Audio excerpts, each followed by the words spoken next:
آدم علیہ السلام کے بعد جو نبی آئے ہیں وہ ادریس علیہ السلام جن کا قرآن میں ذکر ملتا ہے، اور ان کے بعد جو نبی، ویسے تو اور بھی نبی آئے ہیں، شیس علیہ السلام بھی کہا جاتا ہے، لیکن قرآن میں جن کا تذکرہ ہے میں صرف وہ بتاؤں گا۔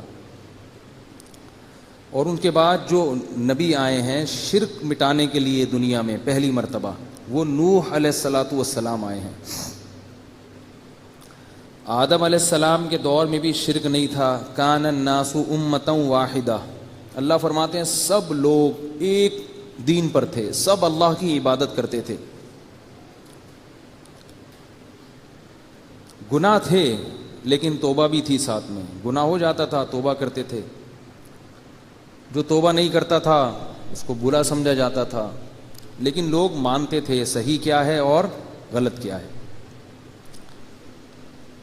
زمانہ گزرتا گیا، اس وقت عمریں بہت لمبی ہوا کرتی تھیں، قد بہت لمبے ہوتے تھے۔ حدیث میں آتا ہے، صحیح بخاری کی حدیث ہے کہ آدم علیہ السلام کا جو قد تھا وہ 60 ہاتھ تھا، 60 گز، یعنی یہ جو ہاتھ ہے نا، ہاتھ، اس کو آپ 60 سے ضرب دے دیں۔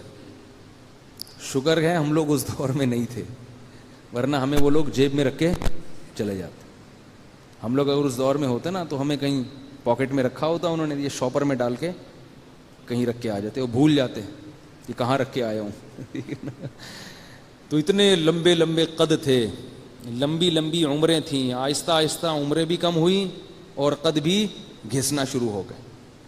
اب ہوتے ہوتے ہوتے پھر چائنیز دنیا میں آئے، ٹھیک ہے نا، انہوں نے چھوٹے قد کے ریکارڈ توڑ دیے، ناکیں بھی پتلی اندر دھسنا شروع ہوئیں، چائنیز کی ناکیں بھی اندر ہوتی ہیں۔ خیر، تو نوح علیہ السلام کو اللہ نے دنیا میں کیوں بھیجا؟ نوح علیہ السلام کا بھی اللہ نے بڑے اہتمام سے تذکرہ کیا ہے، کیونکہ وہ بھی اللہ کی طرف سے سلیکٹڈ تھے۔ نوح علیہ السلام جو تھے، ان کے دور میں ہوا کیا ہے کہ ان سے پہلے جو لوگ تھے وہ عبادت کیا کرتے تھے، عبادت گزار تھے، پھر آہستہ آہستہ بزرگوں کی عقیدت ان کے دلوں میں آئی، پھر جو اللہ والے لوگ ہوتے تھے ان کے ہاتھ پاؤں چومنا، یہاں تک تو چلے گا، پھر مزید آگے جا کے ان سے دم دروس، پھر ان سے تعویذ، پھر ہوتے ہوتے ہوتے ہوتے اتنا غلو ہو گیا اپنے پیر و مرشد میں کہ جب وہ بزرگ کا انتقال ہوتا تو ان کی تصویریں بنا کے اپنے گھروں میں یادگار کے طور پہ رکھتے۔ پھر تصویر سے معاملہ اور آگے بڑھا ہے، ان کے پتلے بنا کے رکھنا شروع کر دیے۔ اب یہ مطلب نہیں ہوتا تھا کہ یہ عبادت، یہ معبود ہیں، یہ خدا ہیں۔ جب بھی کسی معاشرے میں کوئی برائی پھیلتی ہے تو وہ اس کی انتہا وہ نہیں ہوتی جو ابتدا ہوتی ہے، اسٹارٹنگ میں وہ بہت ہلکی ہوتی ہے، لیکن اسے روکا نہیں جاتا تو وہ بڑھتے بڑھتے بڑھتے بڑھتے بالکل انتہا تک پہنچ جاتی ہے۔ تو اب کیا ہوا کہ ود، سوا، یغوث، یعوق اور نصر، یہ 5 بڑے بڑے بزرگ تھے۔ ود، سوا، یغوث، یعوق اور نصر، یہ 5 بڑے بڑے بزرگ تھے۔ جب ان کا انتقال ہوا تو ان کی عقیدت میں لوگوں نے ان بزرگوں کی پہلے تصویریں بنائیں یادگار کے طور پہ، جیسے پرنس آغا خان کی تصویر لگی ہوتی ہے، یا دودھ والوں کی بات، دودھ والے یہاں بیٹھے ہوئے ہیں وہ ناراض نہ ہو، بعض دودھ والے جو ان کے علاوہ ہیں، یہ جو میرا بیان سن رہے ہیں، ان کی دکانوں میں اپنے پیر و مرشد کی تصویریں لگی ہوئی ہوتی ہیں، دیکھا ہوگا نا آپ نے، اور لکھا ہوتا ہے یہ سب تمہارا کرم ہے آقا کے بعد اب تک بنی ہوئی ہے، یہ اس بابے کی وجہ سے یہ دکان چل رہی ہے۔ تو یہ وہ عقیدت میں غلو ہے، اس لیے شریعت نے تصویر سازی کو حرام قرار دے دیا۔ نوح علیہ السلام کے دور میں کیا ہوا، انہوں نے ان کی تصویریں بنائیں بزرگوں کی، اور پھر ان کی مورتیاں بنا لی، یہاں سے بت پرستی کا آغاز ہوا تھا۔ یہ اسلامی، یعنی اس کائنات میں یا اس زمین پہ پہلی دفعہ بت پرستی کی ابتدا ہو رہی تھی، اور اس کا مقصد ان مورتیوں کی عبادت کرنا ہرگز نہیں تھا۔ وہ لوگ جانتے تھے کہ ان مورتیوں کو ہم نے اپنے ہاتھ سے بنایا ہے، یہ بھلا ہماری کیا بگڑی بنا سکتے ہیں، اتنے بے وقوف نہیں تھے۔ لیکن انہوں نے یہ کام اس لیے کیا، انہوں نے کہا کہ یہ بزرگ اللہ کے نیک اور پرہیزگار بندے تھے، تو ہم جب ان کی مورتیاں بنائیں گے تو ہم ان سے مانگیں گے تاکہ اللہ خوش ہو جائے کہ میرے بندوں کو تم پروٹوکول دے رہے ہو.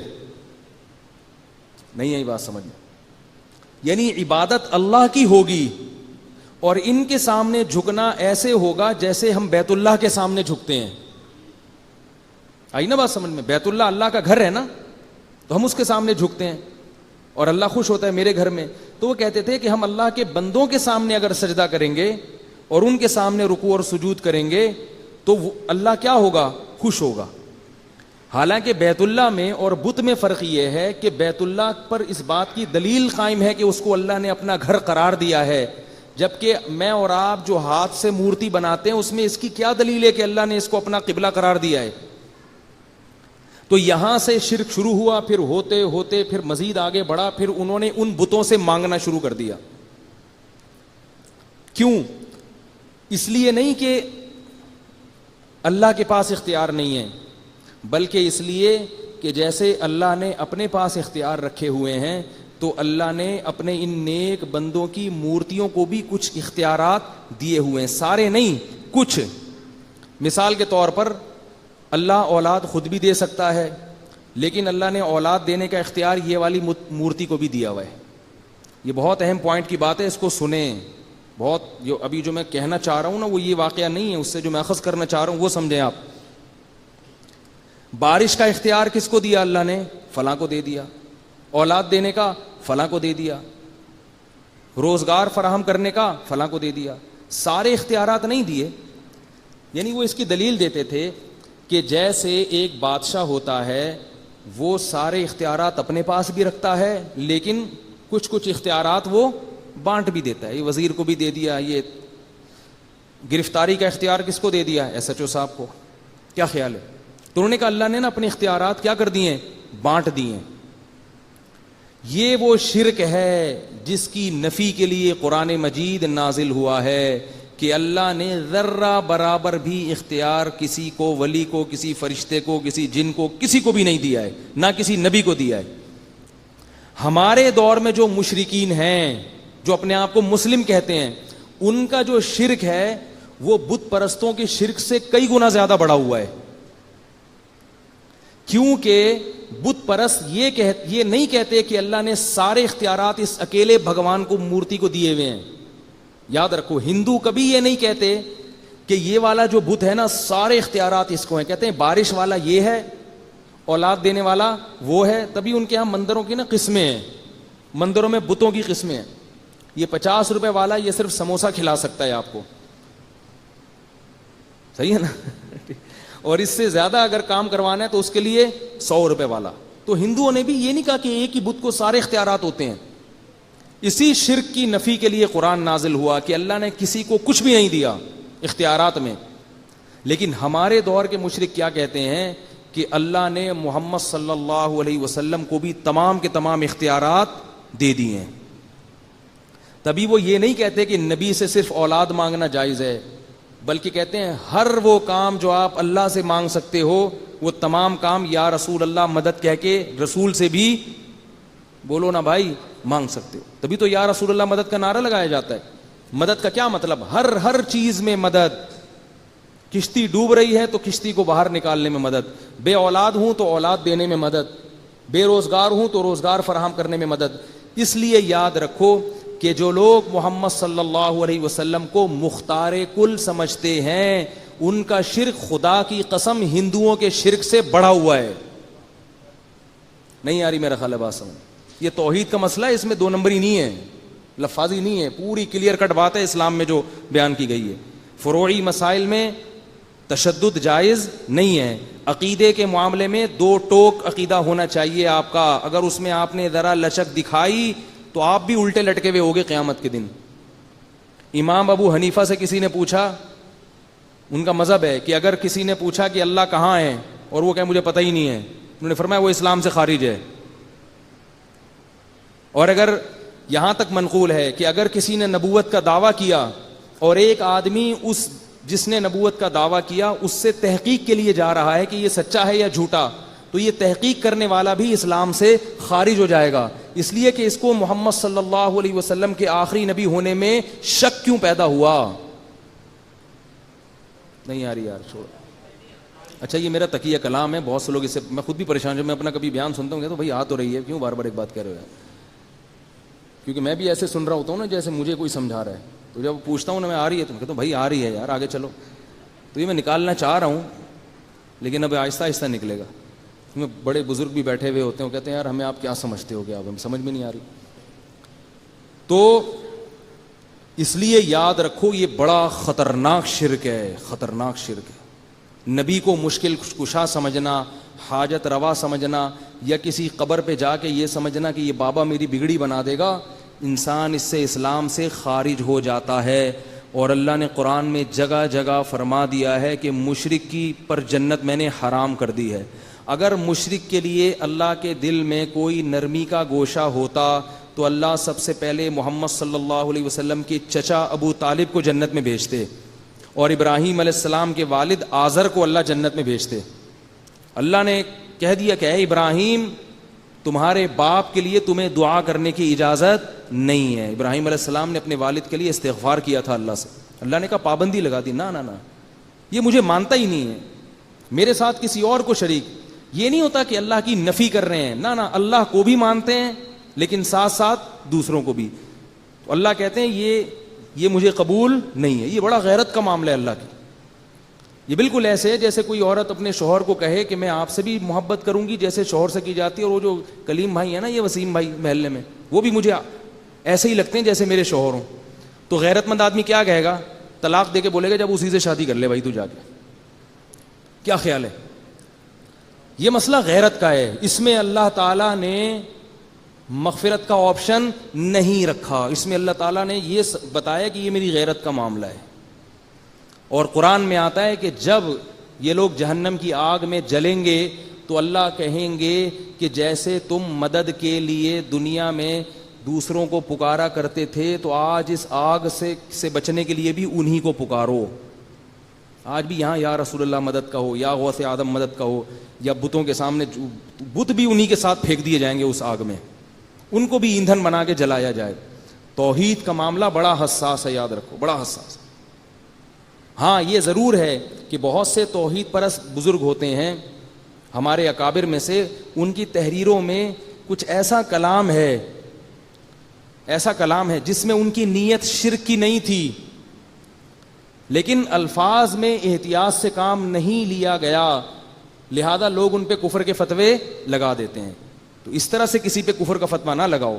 اس لیے ایک نیا موضوع ہے, اس پر میں پہلے کئی دفعہ بیان کر چکا ہوں, اگر میں اس پر آیا نا تو بہت لمبی بات ہو جائے گی. تو اس لیے ہم لوگ کسی کو کافر قرار دینے میں بہت احتیاط سے کام لیتے ہیں, یہ علماء کا نظریہ ہے. اب مثال کے طور پر ایک آدمی کسی کو کہتا ہے یہ مشکل کشا ہے. اب یہ لفظ تو شرکی ہے, مشکل کشا تو صرف کون ہے, اللہ. لیکن ہم اس سے پوچھتے ہیں کہ مشکل کشا کا مطلب کیا تھا, وہ کہتے ہیں میرا مطلب یہ ہے کہ جب بھی مجھے کوئی پیسوں کی ضرورت پڑتی ہے مجھے پیسے لا کے دے دیتا ہے, میری بائک پنچر ہوتی ہے تو میری بائک میں پنچر لگوا کے آ جاتا ہے, تو یہ میری مشکلوں کیا کر رہا ہے, دور کر رہا ہے. تو یہ تو پھر شرک نہ ہوا نا. تو بعض دفعہ ہمارے اکابر نے اہل اللہ کو اس معنی میں مشکل کشا کہا ہے, حقیقی معنی میں مشکل کشا نہیں کہا.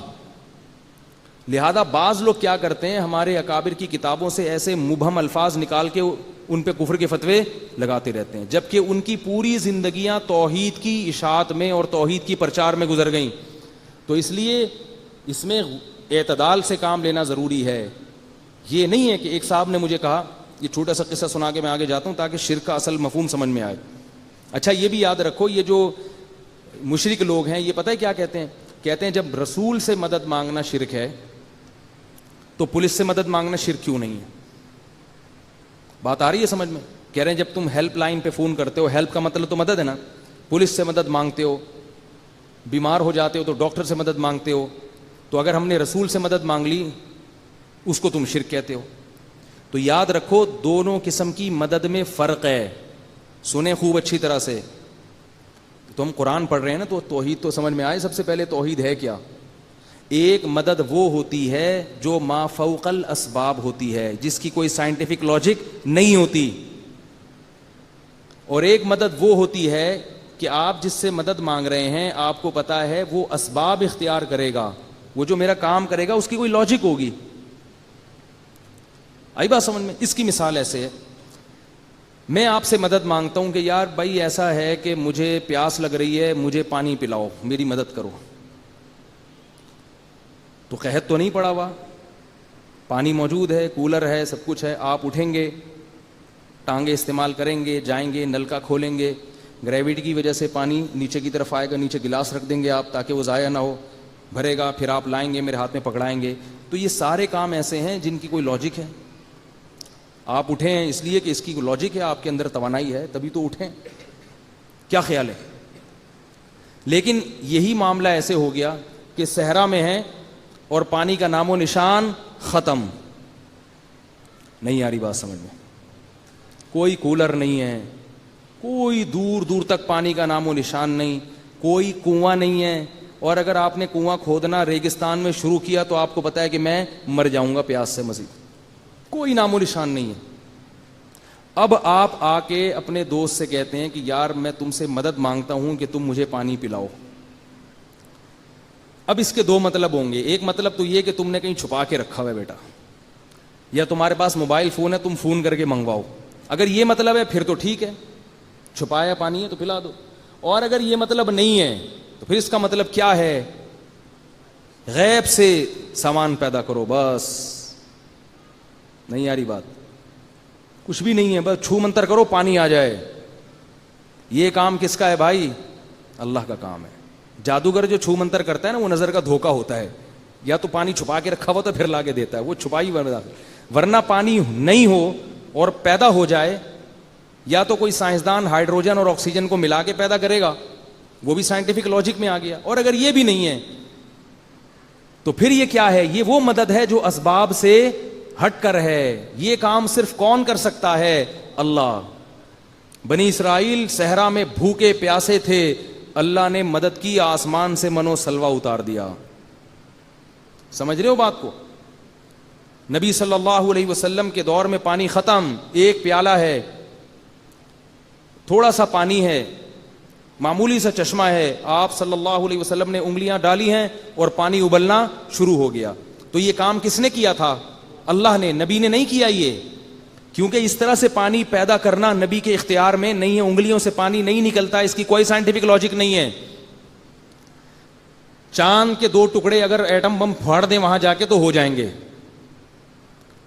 ایٹم بم پھاڑ دیں تو چاند کے 2 ٹکڑے ہو جائیں گے. زمین پہ آپ کھڑے ہو کر چاند کو اشارہ کریں اور اس کے 2 ٹکڑے ہو جائیں, یہ کام کسی انسان کا نہیں ہے. یہ ٹکڑے کس نے کیے تھے؟ اللہ نے کیے تھے. نبی چاند کے ٹکڑے نہیں کر سکتے. اللہ نے نبی کو حکم دیا کہ آپ انگلی کا اشارہ کریں, چاند کو 2 حصوں میں تقسیم کر دوں گا. تو معجزہ جتنے بھی ہیں نا وہ اللہ کرتا ہے, وہ نبی نہیں کرتے. تو یاد رکھو, یہ جو شرک ہے نا, اسباب سے ہٹ کے کسی کو پکارنا, یہ کیا ہے؟ اصل میں شرک ہے. یہ کام صرف اور صرف کون کرتا ہے؟ اللہ. اتنا ہمارے اسلاف نے اس کا خیال کیا کہ رسول اللہ صلی اللہ علیہ وسلم کی قبر پہ جب عمر بن عبدالعزیز نے 4 دیواری کھڑی کی ہے اس کو محفوظ کرنے کے لیے, تو 5 کونوں والی عمارت بنائی ہے, 4 کونوں والی عمارت نہیں بنائی ہے. پتہ ہے آپ کو؟ یہ ہمارے نبی کی جو قبر ہے نا وہ چاروں طرف سے پیک ہے, تو وہ جس چاروں طرف جو دیوار ہیں اس کے 5 کونے ہیں, 4 کونے نہیں ہیں. کیوں؟ انہوں نے یہ سوچا تھا کہ اگر اس کے 4 کونے ہوئے تو اس عمارت کی شکل بیت اللہ کے مشابہ ہو جائے گی, کہیں لوگ اس کا طواف کرنا نہ شروع کر دیں. نہیں آ رہی بات؟ اچھا آ رہی ہے معذرت. تو لوگ اس کا طواف کرنا نہ شروع کر دیں, اس لیے اس کا اہتمام کیا بھئی عبادت نہ شروع ہو جائے. اور صدیوں سے اللہ تعالیٰ نے اپنے نبی صلی اللہ علیہ وسلم کو سجدہ گاہ بننے سے بچایا ہوا ہے, اپنے نبی کی خبر کو. آپ صلی اللہ علیہ وسلم نے فرمایا اللہ یہود و نصارہ پہ لعنت کرے کہ ان میں سے جب کوئی مرتا تھا تو وہ اس کی قبر کو سجدہ گاہ بنا لیتے تھے.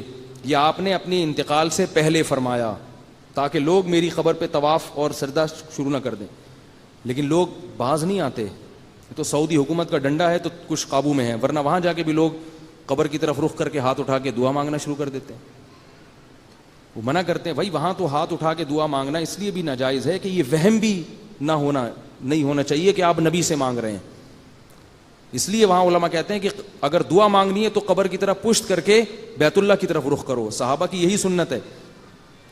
تو اس لیے جو پہلا شرک شروع ہوا وہ کہاں سے؟ اپنے بزرگوں کی عقیدت میں حد سے زیادہ غلو کرنا اور ان کو سمجھنا کہ یہ بگڑی بنا دیں گے، اور یہ غلو آہستہ آہستہ ہماری قوم میں بھی سرایت کر گیا ہے۔ عاملوں پہ نہیں آ رہا میں، لیکن بس یہ بتا دوں عاملوں کو بھی لوگ یہ سمجھتے ہیں کہ وہیں سے بیٹھے بیٹھے یہ میرے کام بنا دیں گے۔ وہی نہیں بنا سکتا، وہ پاگل ہے، وہ کچھ نہیں کر سکتا، وہ پاگل ہے تبھی تو عامل بنا ہوا ہے۔ ابھی واٹس ایپ پہ ایک صاحب نے کہا کہ سارے عامل خراب ہوتے ہیں، میں تو کسی سے بیعت ہوں، وہ عملیات کرتے ہیں، وہ تو ٹھیک ہے نا۔ میں نے جواب ہی نہیں دیا، کیونکہ یہ لوگ عقیدت میں اتنے پاگل ہو چکے ہوتے ہیں کہ ان کو دلائل سے بات سمجھ میں نہیں آتی۔ یہ عقیدت بڑی عجیب چیز ہے، جب ایک دفعہ خامخواہ کی دماغ میں بیٹھ گیا نا عقیدت ہو کسی کے دلائل سے، کسی کے علم سے، تو پھر سمجھ میں آتی ہے۔ کہنے ان لوگوں نے سیکھا ہوا ہے، وہ دلیل یہ دے رہے تھے ان کو سیکھا ہوا ہے، تو یہ جو بھی کریں اس کو سیکھا ہوا کہہ رہے ہیں، اس کی دلیل کیا ہے کہ یہ اس کو سیکھنا کہتے ہیں؟ کون سا سلیبس ہے، کون سا نصاب ہے، کون سی یونیورسٹی ہے بھائی جہاں یہ پڑھایا جاتا ہے؟ خیر، تو میں جلدی سے بات کو ختم کرتا ہوں۔ تو 5 بت بنا کے ان کے سامنے جھک کے ان کی عبادت کرنا قوم نے شروع کر دی۔ تو پھر پہلے پیغمبر نوح علیہ السلام ہیں جو اس دنیا سے شرک کو ختم کرنے کے لیے نازل ہوئے۔ انہوں نے بتایا کہ چھوڑ دو، یہ کچھ نہیں کر سکتے، یہ بھی تمہاری طرح اللہ کے بندے تھے اور قبروں میں جا چکے ہیں، اور یہ تو وہ بزرگ ہیں بھی نہیں، یہ تو ان کے پتلے رکھے ہوئے ہیں اپنے ہاتھوں سے بنائے ہوئے، چھوڑ دو، ان کے سامنے مت جھکو۔ وہ کہتے نہیں اللہ ناراض ہو جائے گا اگر ہم نے ان کے سامنے نہیں جھکے۔ سمجھاتے رہے سمجھاتے رہے سمجھاتے رہے، اور قرآن کہتا ہے کتنے سال سمجھایا؟ 950 سال، یعنی 9500۔ لیکن قرآن مجید میں ہے کہ ما آمن معہ الا قلیل، بہت تھوڑے لوگ ایمان لائے، بہت تھوڑے لوگ، اور یہ تھوڑے بھی زیادہ تر غریب مسکین لوگ تھے۔ جتنے بھی انبیاء نے دعوت کا کام کیا ہے ان کی دعوت پر لبیک کہنے والے لوگوں میں غریبوں اور مسکینوں کی تعداد ہمیشہ زیادہ رہی ہے، اور پہل بھی غریبوں اور مسکینوں نے کی ہے، یہ تمام پیغمبروں کی دعوت میں۔ اس سے علماء کہتے ہیں کہ جس دعوت میں غریب اور مسکین لوگ نہ ہوں، یعنی آپ کی جو آپ نے دین کا کام شروع کیا اور اس میں غریب لوگ نہیں آ رہے، تو کچھ دال میں کالا کالے کا خطرہ ہے۔ کوئی قاعدہ کلیہ نہیں ہے لیکن کچھ گڑبڑ ہے، سمجھ رہے ہیں بات کو؟ کچھ گڑبڑ ہے اس میں، تو ذرا استحضار کر لینا چاہیے ایسی تحریک کو، ایسی تنظیم کو اپنے حالات میں، کہ ہم کوئی ایسا تو نہیں کہ شریعت سے ہٹ کے چل رہے ہوں، کیونکہ انبیاء کے ساتھ جب بھی ہوا نا یہ دعوت کا کام تو غربا اور مساکین زیادہ آئے ہیں۔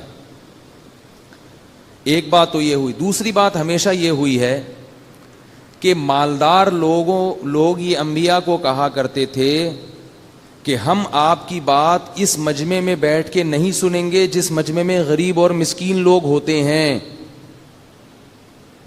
ان کو اپنے پاس سے بھگائیں، ہماری شخصیت مجروح ہوتی ہے، ہماری پرسنالٹی خراب ہوتی ہے اس سے، لوگ کیا دیکھیں گے کہ میں اس کے ساتھ بیٹھا ہوں غریب آدمی کے ساتھ۔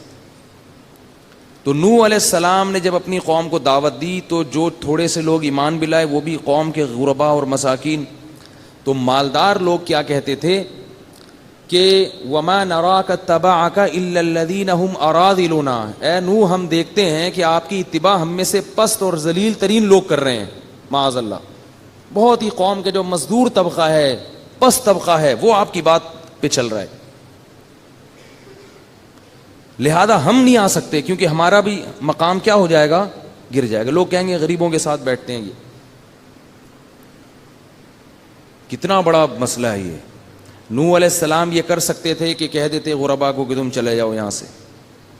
نوح علیہ السلام نے جواب میں فرمایا یا قوم من ینصرونی من اللہ ان طردتہم، اگر میں ان کو اپنی مجلس سے نکال دوں گا تو مجھے اللہ کے عذاب سے کون بچائے گا؟ پھر اگر میں ان کو اپنی مجلس سے نکال دوں گا تو بتاؤ مجھے اللہ کے عذاب سے پھر کون بچائے گا؟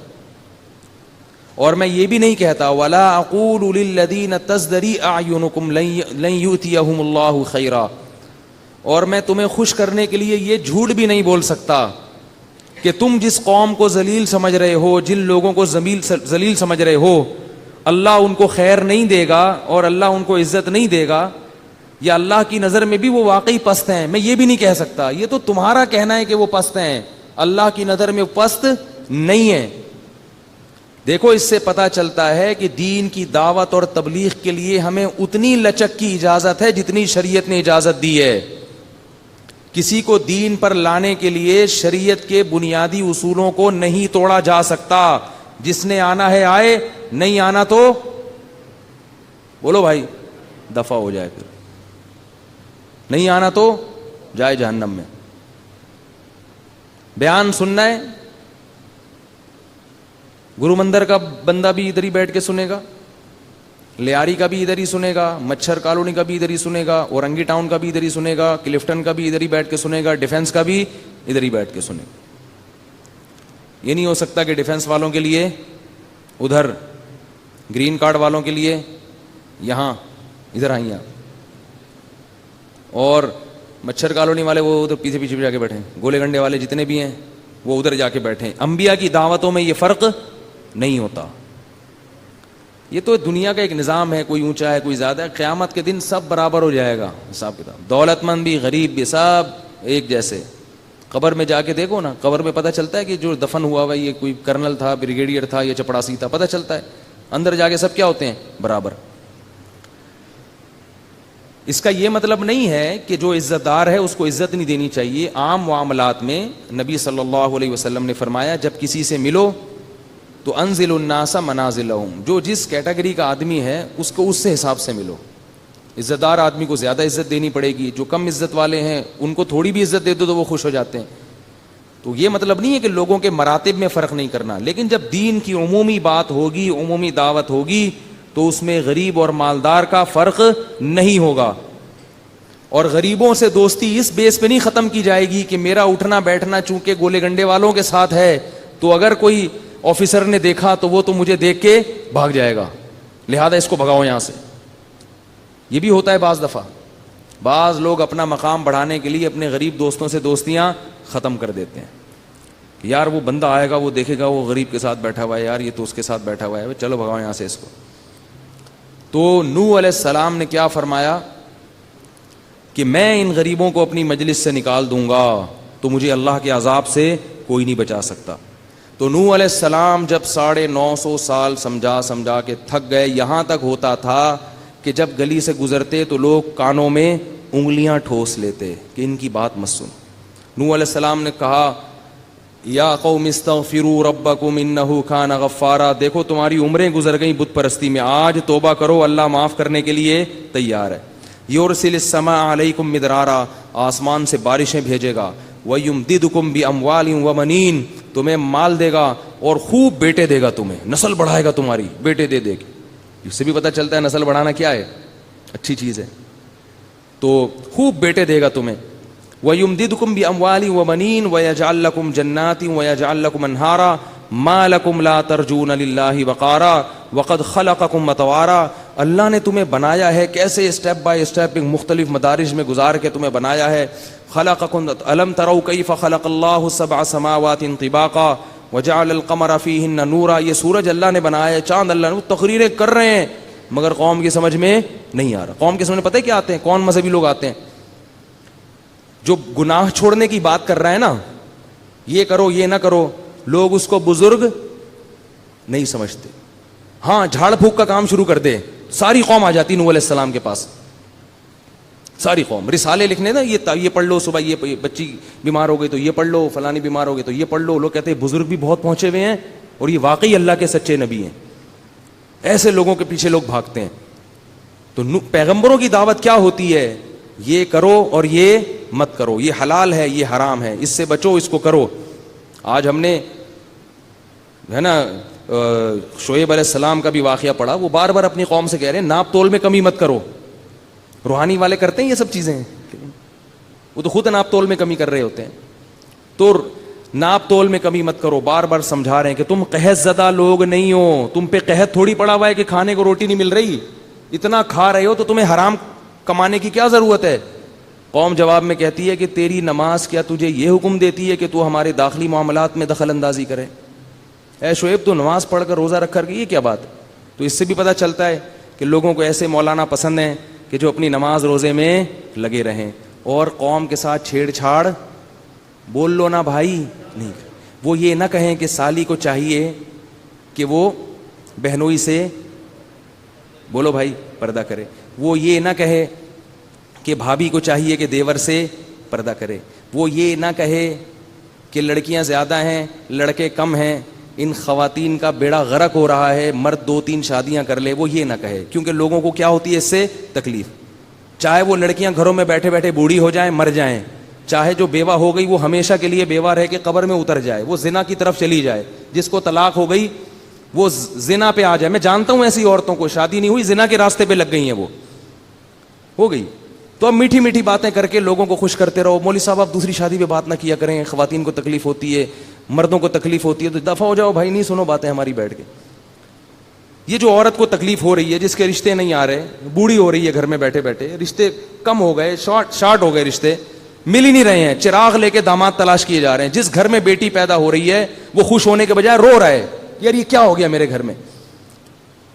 تو آپ کے مطلب کی باتیں اگر آپ کو کریں گے تو پھر تو ہم طاہر القادری بن جائیں گے, پھر تو ہمارا بھی کنٹینر ہوگا, پھر تو ہم بھی ایک سیاسی رہنما ہوں گے, پبلک اکٹھی کر لیں گے. لیکن میرے بھائی اگر حق بات سننے کے لیے آتے ہو تو پھر یہ کڑوی کسیلی سننے کو ملیں گی. یہ اللہ کی باتیں, میری باتیں تھوڑی ہیں. یہ شہرت دیکھ کے کبھی متاثر نہیں ہونا چاہیے. شہرت تو فرعون کو بہت زیادہ مل گئی تھی, ٹھیک ہے نا, اور نوح علیہ السلام کو کیا شہرت ملی ہے, 950 سال دعوت دیتے دیتے کتنے آدمی آئے ہیں, 40-50, لیکن کامیاب کون ہوا, نوح علیہ السلام. وہ اپنی دعوت سے پیچھے نہیں ہٹے, لچک پیدا نہیں ہوئی, تھکے نہیں, اور ایک دفعہ بددعا نہیں کی ہے 950 سال میں. بڑا حوصلہ ہے بھائی. بددعا اس وقت کی ہے کہ جب اللہ نے وحی نازل کر دی, یا نوح لن یؤمن من قومک الا من قد آمن, اب ہم آپ کو اطلاع دے دیں کہ اب مزید کوئی آدمی آپ کی قوم میں مسلمان نہیں ہوگا. جب 950 سال کے بعد اللہ نے وحی نازل کی تو پھر نوح علیہ السلام کو خیال ہوا کہ بھئی جب مسلمان نہیں ہوگا تو اس کا مطلب کیا ہے کہ ان کی اولادیں بھی کافر اور جہنم میں جائیں گی. تو ان کی اولادوں کو آگ سے بچانے کے لیے ضروری ہے کہ ان کی اولادیں پیدا ہونے سے پہلے پہلے ان کو ختم کر دیا جائے. انہوں نے تو جانا ہی ہے جہنم میں, اس لیے نوح علیہ السلام نے فرمایا وَلَا يَلِدُوا إِلَّا فَاجِرًا كَفَّارًا. اے اللہ اگر یہ مسلمان نہیں ہوں گے نا تو اب تو ان کی اولاد بھی کیا پیدا ہوگی, کافر.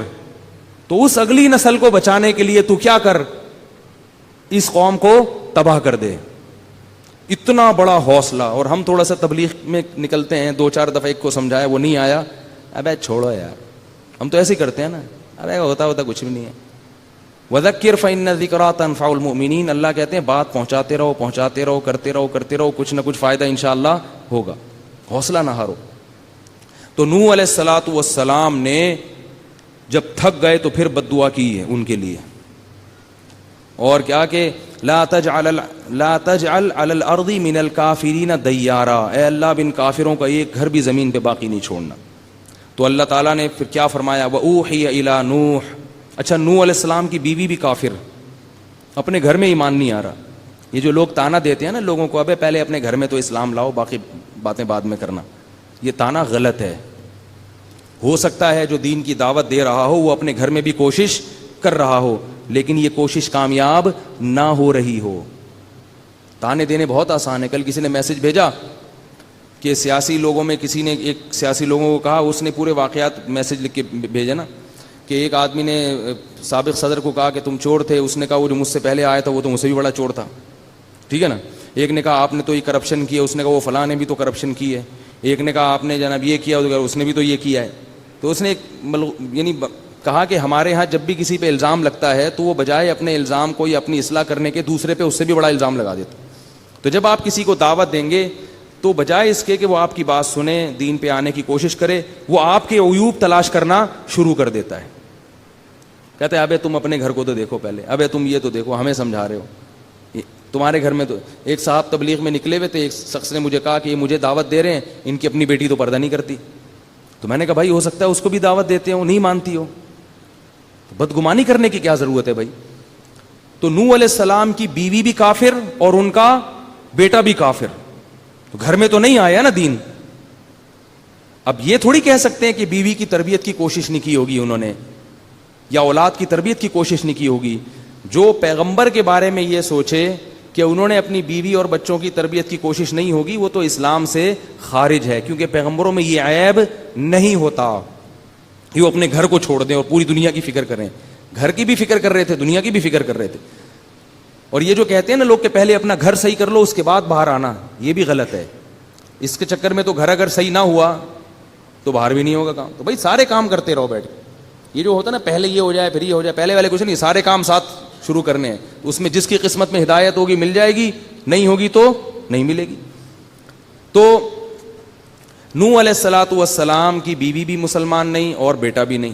تو اللہ تعالیٰ فرماتے ہیں ہم نے پھر جب نوح علیہ السلام نے بد دعا کی ہے تو ہم نے نوح علیہ الصلوۃ والسلام کو وحی کی کہ وَاصْنَعِ الْفُلْكَ بِأَعْيُنِنَا وَوَحْيِنَا, اے نوح اب ہم آپ کو سکھائیں گے کشتی بنانا, آپ کشتی بنانا شروع کر دیں. بہت بڑی کشتی تیار کرنا شروع کر دی اور سارے ایمان والے ان کے ساتھ مل گئے. قرآن کی آیت سے پتہ چلتا ہے کہ اللہ نے سکھایا ان کو یہ علم کہ ایسے بنانا ہے. اتنی بڑی کشتی جس میں سب بیٹھ جائیں جو ایمان والے, اور جتنے دنیا میں جانور موجود ہیں خشکی کے ان سب کے ایک ایک جوڑا اللہ نے فرمایا کہ اس میں رکھ لو. یہ جتنے آج جانور دنیا میں ہمیں ملتے ہیں نا خشکی کے, یہ سارے نوح علیہ السلام کی کشتی میں سوار ہوئے ہیں سوائے فارمی مرغی کے. اس کا پتہ نہیں نسب کہاں سے شروع ہو رہا ہے واللہ عالم.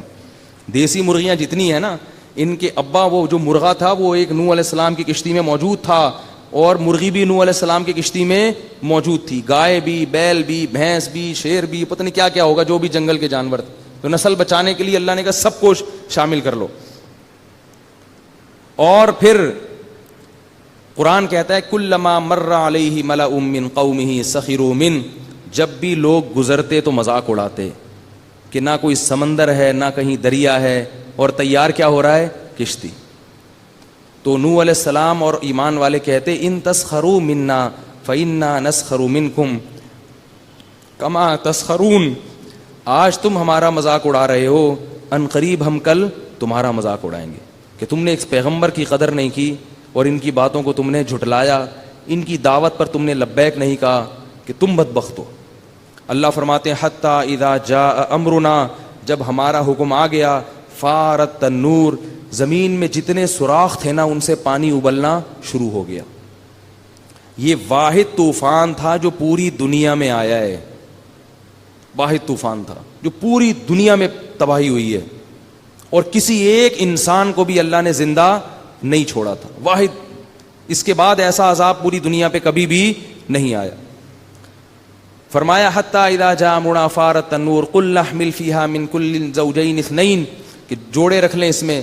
اور فرمایا کہ پھر آسمان سے ہم نے پانی کے جو دروازے تھے وہ کیا کر دیے, کھول دیے. اتنا بے تحاشا پانی آسمان سے برسا اور زمین سے ابلنا شروع ہوا کہ آہستہ آہستہ وہ کشتی پانی کے اندر بلند ہونا شروع ہو گئی. اور یہ بدبخت کافر ابھی بھی یہ سمجھ رہے تھے کہ یہ نارمل بارش ہے اور یہ تھوڑی دیر میں تھم جائے گی. اللہ فرماتے ہیں جب وہ کشتی پانی میں تیرنے لگی ہے تو نوح علیہ السلام نے اپنے بیٹے کو پکارا. وقال نوح ابنہ وکان فی معزل, ایک کنارے پہ کھڑا ہوا تھا, یا بنی ارکب معنا, اے میرے پیارے بچے, بنیا کہتے ہیں پیارے, اب آ جا میری کشتی میں سوار ہو جا. ساری نشانیاں بھی دیکھتا ہے نا انسان, جب عقل اندھی ہوتی ہے تو شہوت کے پیچھے بھاگتا ہے, وہ خواہش کے پیچھے بھاگتا ہے, تو کچھ نظر نہیں آتا اس کو. اے میرے بیٹے اب بھی موقع ہے, آ جا میرے ساتھ کشتی میں. تو اس نے کہا سآوی الی جبل, اے ابا میں اس پہاڑ کی چوٹی پہ چڑھ جاؤں گا, یعصمنی من الماء, یہ مجھے پانی سے بچا لے گا. حضرت نوح پہ کیا گزر رہی ہوگی اس وقت, کیا حالت ہوگی نوح علیہ السلام. انسان کو اپنی اولاد سے کتنی محبت ہوتی ہے, وہ یہ بھی دیکھ رہے ہیں کہ یہ ڈوبنے والا ہے اور یہ بھی دیکھ رہے ہیں کہ جہنم کی آگ میں داخل ہونے والا ہے. کیا جذبات ہوں گے نوح علیہ السلام کے اس وقت. فرمایا کہ لا عاصم اليوم من امر اللہ الا من رحم, اے میرے بیٹے آج اللہ کے عذاب سے کوئی نہیں بچا سکتا سوائے اس پر وہ جس پر اللہ رحم کرے. لیکن بیٹے کی سمجھ میں نہیں آیا. قرآن کہہ رہا ہے وحال بینہم الموج, ایک بہت بڑی لہر آئی ہے, فکان من المغرقین, اور ان کے بیٹے کو اس نے غرق کر دیا. اللہ فرماتے ہیں پھر آسمان جب جو ہے نا وہ کشتی پانی کے اندر تیرنے لگی ہے اور سارے انسانوں کو اللہ نے ہلاک کر دیا. تو اللہ فرماتے ہیں وقیل یا ارض ابلعی ماءک، اے زمین اپنے پانی کو نگل جا. یہ نگلنے کا لفظ استعمال کیا، جذب کرنے کا نہیں، کیونکہ اتنا پانی اکٹھا ہو چکا تھا کہ اگر وہ نارمل کنڈیشن میں جذب ہونا شروع ہوتا تو مہینے لگ جاتے، اس میں سال لگ جاتے. تو اللہ فرماتے ہم نے کہا نگلنا شروع کر، جیسے سک کرنا کہتے ہیں نا، اس کو کھینچ لے زمین اس پانی کو. وَيَا سَمَاءُ أَقْلِعِي، یہ بھی قرآن کی بلاغت ہے، اے آسمان اس پانی کو اکھاڑ دے. کیونکہ اتنا پانی برس رہا تھا کہ ایسا لگتا تھا یہ پانی آسمان سے چپکا ہوا ہے، گویا اس کو ہٹانا پڑے گا، اکھاڑنا پڑے گا. یہ بلاغت ہے قرآن کی. وَيَا سَمَاءُ أَقْلِعِي، اے آسمان اس پانی سے اپنا تعلق ختم کر دے، تھم جا، رک جا. اور اے زمین اس پانی کو نگل لے. اللہ فرماتے ہیں وَغِيضَ الْمَاءُ وَقُضِيَ الْأَمْرُ، اللہ فرماتے ہیں ہم نے فیصلہ مکمل کر دیا، جس قوم کو تباہ کرنی تھی اس کو کر دیا. وَقُضِيَ الْأَمْرُ وَاسْتَوَتْ عَلَى الْجُودِ، اور وہ جب پانی آہستہ آہستہ کم ہوا ہے تو کشتی ایک جودی پہاڑ پہ جا کے ٹھہر گئی. اس وقت نوح علیہ السلام نے اللہ سے دعا مانگی، اے اللہ میرا بیٹا میرے اہل و عیال میں تھا، تو نے وعدہ کیا تھا کہ میرے اہل و عیال کو تباہ نہیں کرے گا. اللہ تعالیٰ نے نوح علیہ السلام کو تنبیہ کی اور فرمایا کہ یا نوح انہ لیس من اہلک، وہ تیرے اہل و عیال میں داخل نہیں ہے. انہ عمل غیر صالح، اس کا عمل ٹھیک نہیں تھا. فلا تسألنی ما لیس لک بہ علم، اے نوح مجھ سے ایسا سوال مت کر جس کا تجھے علم نہیں ہے. حضرت نوح علیہ السلام نے فوراً اللہ سے توبہ استغفار کی. اور اللہ تعالیٰ فرماتے ہیں قیل یا نوح اہبط بسلام منا وبرکات. اب پوری دنیا سے کفر کا کیا ہو گیا تھا؟ خاتمہ. بڑا اللہ کا ایک نام ہے حلیم. حلیم کہتے ہیں انتہائی برداشت کرنے والا. کتنا برداشت کیا اللہ نے؟ 950 سال کم ہوتے ہیں، 1000 سال تک برداشت کیا، پھر بھی اللہ کھلاتے رہے. کتنا برداشت کیا. پھر اللہ نے اس قوم کو کیا کر دیا؟ تباہ. ہمیں بھی اللہ کھلاتا رہتا ہے. نہ ہم نماز پڑھتے ہیں، نہ ہم رمضان کا خیال رکھتے ہیں، نہ ہم شریعت کی اطاعت کرتے ہیں، نہ ہماری عورتیں پردہ کرتی ہیں. اللہ کیا کرتے ہیں؟ برداشت، کہ موت تک مہلت دو. یہ ہے حلم، اس کو کہتے ہیں برداشت، بردباری. تو اللہ فرماتے ہیں قیل یا نوح، پھر ہم نے کہا اے نوح اہبط بسلام، اب زمین پہ اتر جاؤ سلامتی کے ساتھ، وبرکات، اور برکتوں کے ساتھ. کیونکہ اب زمین پر نہ کفر ہے نہ اللہ کی نافرمانی ہے. اور جب زمین پر نہ کفر ہو نہ اللہ کی نافرمانی ہو تو قرآن سے بھی ثابت ہے، حدیث سے بھی ثابت ہے کہ زمین اپنی برکتیں کھول دیتی ہے. فرمایا آپ پر بھی اور آپ کے ساتھ جو لوگ ہیں ان پر اللہ کی طرف سے کیا نازل ہوں گی؟ برکتیں. اور پھر اللہ نے جو نسل چلائی ہے وہ صرف نوح علیہ السلام کی چلائی ہے. نوح علیہ السلام کے 3 بیٹے کشتی میں سوار تھے جن کا تاریخی کتابوں میں نام آتا ہے حام، سام اور یافث. یہ جو آج ہم جتنے لوگ یہاں بیٹھے ہوئے ہیں نا، یہ اسی کشتی میں سوار لوگوں کی کیا ہیں؟ نسل ہیں. ہم وہ خوش قسمت ہیں کہ جن کے باپ دادا نوح علیہ السلام پر وہ 40 لوگوں میں ہیں، لاکھوں میں سے وہ 40 لوگوں کی اولاد میں ہیں ہم، جن کے تبھی اللہ نے ہمیں پتہ ہے سورہ بنی اسرائیل میں کیا خطاب کیا؟ ذریۃ من حملنا مع نوح، اے ان لوگوں کی اولادوں جن کو میں نے نوح کے ساتھ کشتی میں سوار کیا تھا. اللہ نے ہم سے ایسے خطاب کیا ہے، ان لوگوں کی اولادوں، یعنی ان لوگوں کا مطلب نوح علیہ السلام کے جو 3 بیٹے تھے، اے ان کی اولادوں جن کو میں نے کشتی میں سوار کیا تھا نوح کے ساتھ. انہ کان عبدا شکورا، دیکھو نوح اللہ کا شکر گزار بندہ تھا تبھی کشتی میں سوار ہوا. اب تم اس راستے سے ہٹ مت جانا. ہمیں جو زندگی ملی ہے، نسل ملی ہے، یہ نوح علیہ السلام اور ان کے ساتھ جو ان کے بیٹے ایمان لائے تھے ان کے ایمان کی برکت سے ملی ہے ہمیں. اگر وہ بھی کافر ہوتے تو ہم پیدا نہیں ہوتے. تو اللہ فرماتے ہیں جیسے ان کو میں نے بچایا نا، اب تم اس راستے سے ہٹ کے نوح علیہ السلام کی جو مخالف قوم تھی، جو ان کی بات نہیں مان رہی تھی، ان کے راستے پہ نہ چل جانا. تو تمہارے باپ شکر گزار تھے. تو میں نے بتایا تھا نا آدم علیہ السلام سے ہمیں کیا سبق ملتا ہے. تو دوسرے باپ ہمارے کون سے ہیں آدم علیہ السلام کے بعد؟ دونوں باپ ہمارے بڑے اچھے. کیا خیال ہے بھائی؟ جہاں ہم سب جا کے مل جاتے ہیں. باقی جو ابا ہیں وہ میرے ہوں گے، آپ کے نہیں ہوں گے، آپ کے ہوں گے میرے نہیں ہوں گے، ان کے ہوں گے اس کے نہیں ہوں گے. یہ 2 ابا ایسے ہیں جو میرے بھی ہیں اور آپ کے بھی ہیں. آدم علیہ السلام اور کون سے؟ اور نوح علیہ السلام. یہ ہم سب کے ابا ہیں. اور یہ دونوں کی خصوصیات ہمارے اندر آنی چاہیے اور ہمیں اس کا طعنہ ملنا چاہیے کہ اگر ہم کوئی غلط کام کریں تو لوگ ہمیں طعنہ دیں کہ تمہارا باپ ایسا نہیں تھا, تمہیں کشتی میں اس نے اس وجہ سے تھوڑی سوار کیا تھا. کیا خیال ہے بھائی؟ وہ تو کشتی میں اس کو جو نجات ملی تھی وہ تو اس لیے کہ شکر گزار لوگ تھے, تو تم بھی انہی کے راستے پہ چلو. تو خلاصہ پورے قرآن کا یہی ہے بھائی, مرد بھی اللہ کی نافرمانی چھوڑیں اور عورتیں بھی. جس کام کو اللہ نے بول دیا غلط تو بس اس کے پیچھے نہ جاؤ, اور جس کام کو کہہ دیا کہ کرنا ہے تو اس کام کو لازمی کرنا ہے, اور جہاں کوتاہی ہو جائے توبہ کر لے انسان. تو یہ پورے قرآن کا خلاصہ ہے.